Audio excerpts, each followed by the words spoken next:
Sometimes I can't believe I'm still alive. She told you I ain't had it, but she lied.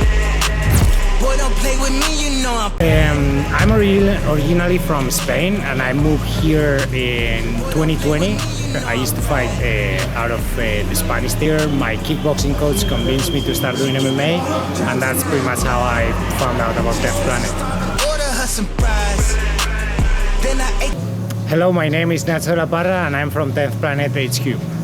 Awesome. And tell me a little bit about yourself, Nacho. I've known you for quite a few years now, but tell me something that I don't know. How did you grow up? Where did you grow up? And what were you interested in actually before Jiu-Jitsu? I'm originally from Spain, and I moved here in 2020. And before I started doing Jiu-Jitsu, I was actually a kickboxing fighter and a Sanda fighter. I used to fight out of the Spanish team, and I fought like internationally ever since I was like 18, I think, and now I'm 33. And yeah, I don't know, I just moved here, and whenever I started doing kickboxing here, my kickboxing coach convinced me to start doing MMA, and that's pretty much how I found out about Death Planet. Growing up in Spain is, at least as far as I've seen, compared to growing up here in LA, is like completely different. Like I remember when I was a kid, like back in the late 90s to early 2000s, we didn't have no phones, we didn't have like pretty much like computers or anything back in the time, like iPhones or anything like that. So like growing up was pretty much like completely different to nowadays, because I remember when I would go to hang out with my friends or something, I would leave my house at 5 and I would say to my mom like, hey, I'll be back at 9. And if I wasn't back by 9, it would be problems, because I better have like a good excuse to give to my mom, because otherwise I was gonna get a good beat down for sure. And I remember when I was 14, I was watching TV, this channel that is called Eurosport, and it was like a glory. It was a K1 fight back in the day, like kickboxing, and it was two heavyweights fighting for the belt. I don't remember which ones were, because it's been 18 years now. And I remember seeing them so big and like punching and kicking each other so hard and like looking like pretty badass. And I remember I used to like feel like weak and small. And I remember seeing them, I was like, man, when I'm older, I wanna be like those guys. So when I moved here, I was focusing a little more in like kickboxing and Muay Thai, so I had a few of those fights.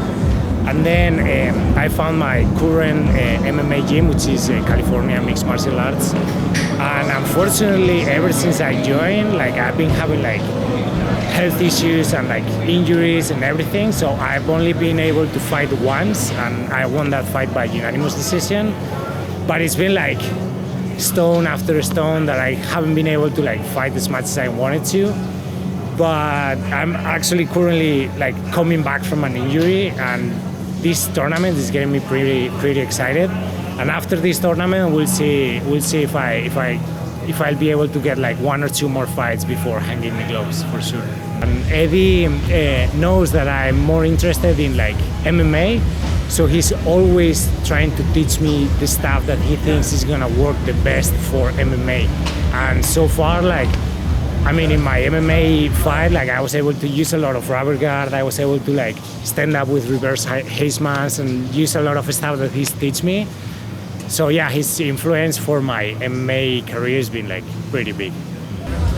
So if I'm correct, I think I competed in the first quintet that you guys ever did when I think I was a white belt or a blue belt. I'm not so sure. And I didn't know what was a quintet at that time. And when I found out what the rule set was, it was like super exciting, because I always thought that jiu-jitsu was by points is kind of silly, because I've lost a lot of matches where I was doing I was being the aggressor, but then like I get swept and then I lose 2 points and the guy's just stalling and I lose that match. So this rule set that is kind of like submission only, but also if like there is one match and nobody submits each other, both of them are eliminated, it puts a lot of tactic into the whole team, like who goes first, who goes last, you know. So I think it's like in jiu-jitsu, to be honest, I think quintet tournaments is like the most excited in my opinion. My name is Nacho de la Parra, and I'll be competing at Mad Beast.